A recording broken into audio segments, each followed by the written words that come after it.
Hi guys, I'm back again. My name is Erika Rizkiana. I'm a semester 1 student of the English Education Department at STKIP Syekh Mansur Pandeglang. This time, I will try to give an explanations about the verb material. Seperti yang telah kita ketahui, bahwa verb merupakan salah satu bagian dari part of speech.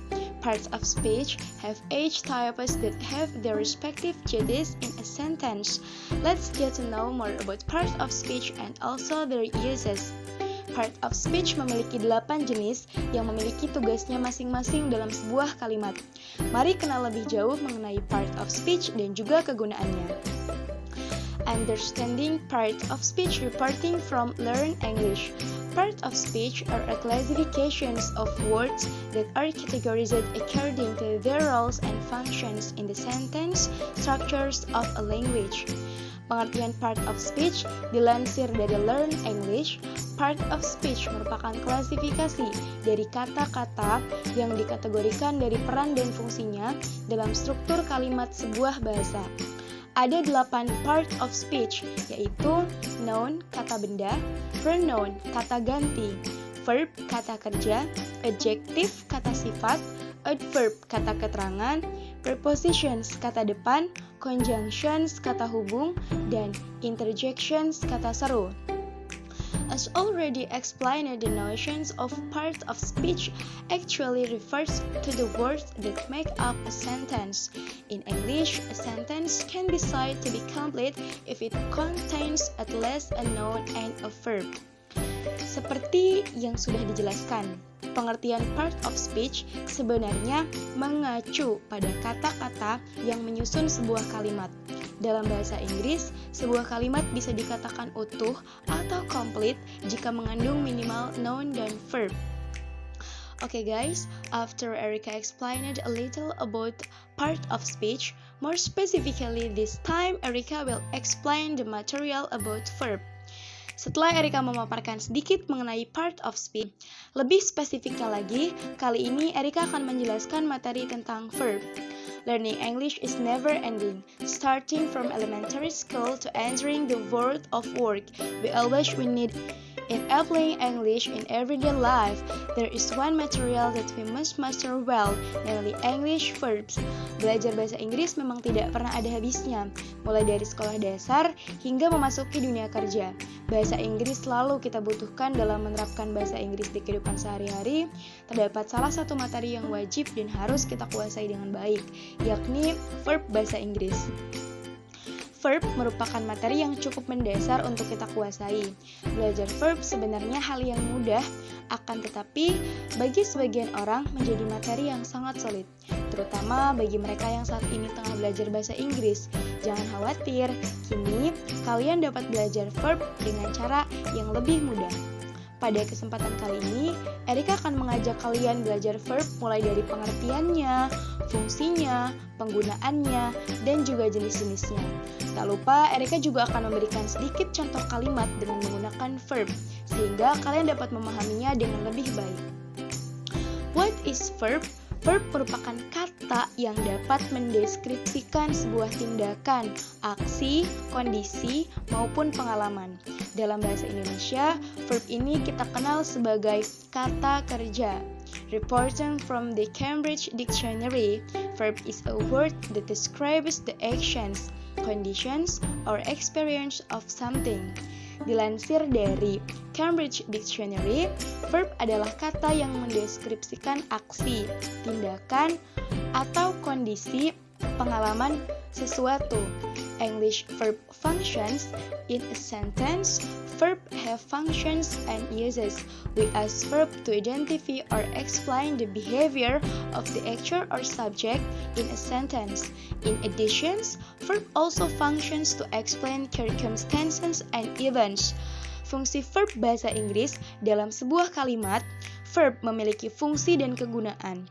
Verb kita gunakan untuk mengidentifikasikan maupun menjelaskan perilaku dari si pelaku atau subjek dalam kalimat. Selain itu, verb juga berfungsi untuk menjelaskan keadaan dan juga peristiwa. Verb atau kata kerja. Verb digolongkan di beberapa kelompok. yaitu yang pertama action verb and state verb, regular and irregular verb, transitive and intransitive verb, auxiliary, and modal. First, action and state verb. Action verb adalah kata kerja yang terdapat gerakan dan prosesnya, sesuatu yang bisa dimulai dan juga bisa diakhiri. Contohnya adalah lari. Contoh kalimatnya, saya berlari di lapangan. Secondly, state verb adalah kata kerja yang tidak membutuhkan move atau proses, tapi kata kerja ini menggambarkan situasi atau mood seperti think, believe, like, understand. For example, I like you. Next, transitive and intransitive verb. Transitive verb adalah kata kerja yang membutuhkan objek seperti take, give, look, call, make. For example, take my bag. Next, intransitive verb adalah kata kerja yang tidak membutuhkan objek seperti cry, sit, sleep, stand. For example, she sleep every day. Terdapat istilah verb 1, verb 2, and verb 3. Verb 1 menandakan kejadian yang sedang terjadi atau presence. Verb 2 menandakan kejadian yang akan terjadi atau future. Dan ada verb beraturan atau tidak beraturan. Regular and irregular verb. Regular verb adalah kata kerja 2 dan 3-nya beraturan. Biasanya ditandai dengan akhiran AD. Contohnya, verb 1 look, verb 2-nya looked, verb 3-nya looked. Tapi tidak semua verb itu beraturan ya guys. Irregular verb adalah kata kerja 2 dan 3. 2 dan 3-nya itu tidak beraturan. Cara agar kita mengetahui irregular verb yaitu dengan menghafalnya. Karena ini sudah merupakan aturan baku dari bahasa Inggris. Contoh, verb 1-nya itu see, verb 2-nya saw, verb 3-nya seen.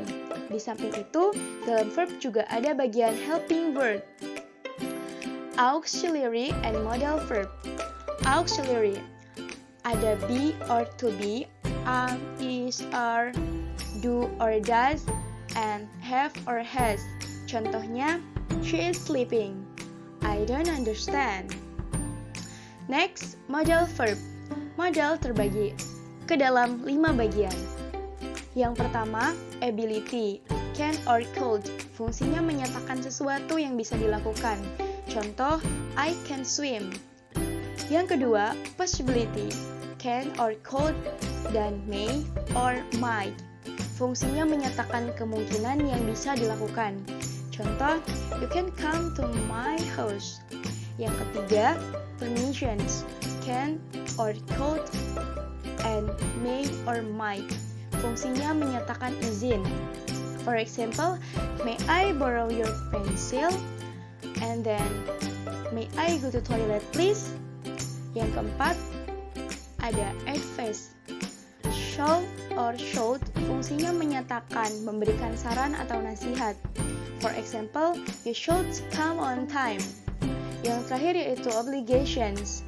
Must or have to fungsinya menyatakan suatu keharusan, lebih tegas dari advice.